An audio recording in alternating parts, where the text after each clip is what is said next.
près de 2 heures d'une plongée intime et exceptionnelle dans la carrière de Michael Schumacher.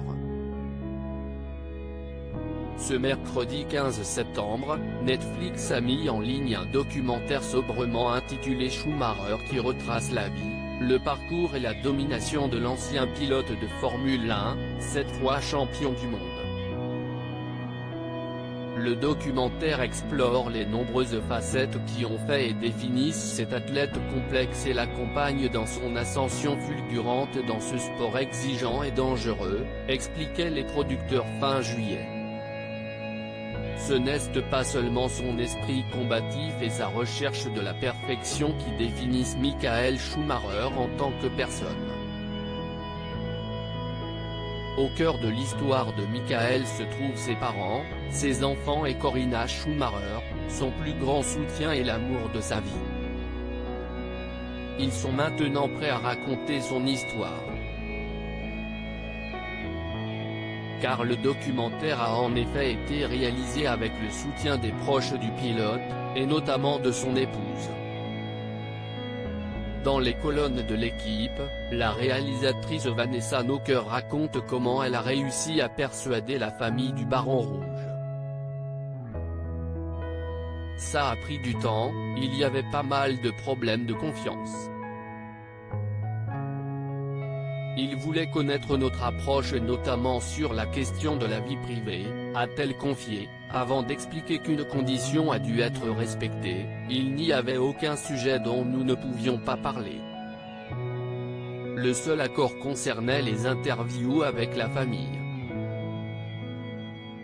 Avec Corinna, l'épouse de Michael Schumacher, on avait acté que si un membre de la famille disait quelque chose dans une interview dont il n'était finalement pas satisfait, on devrait effacer ces passages. Auprès de nos confrères, la réalisatrice explique avoir eu toute la liberté journalistique nécessaire pour faire un documentaire, qui n'est pas un doc complaisant sur une légende ou sur le meilleur pilote de l'histoire, même s'il l'était peut-être. Dans ce documentaire, le fils de Michael Schumacher se confie comme rarement sur l'état de santé de son père. Découvre-t-on des images de Michael Schumacher aujourd'hui? Évidemment, depuis l'accident, tous ces moments que les autres enfants peuvent passer avec leurs parents. Tout cela n'existe plus. Ou alors beaucoup moins. Je trouve ça un peu injuste, s'émeut le pilote de 22 ans, qui suit les traces du Baron Rouge sur les circuits. Je dirais que papa et moi, on se comprend toujours mais d'une manière différente. On a ce langage en commun, le sport automobile. Et on a toujours énormément de choses à se dire. J'y pense quasiment tout le temps.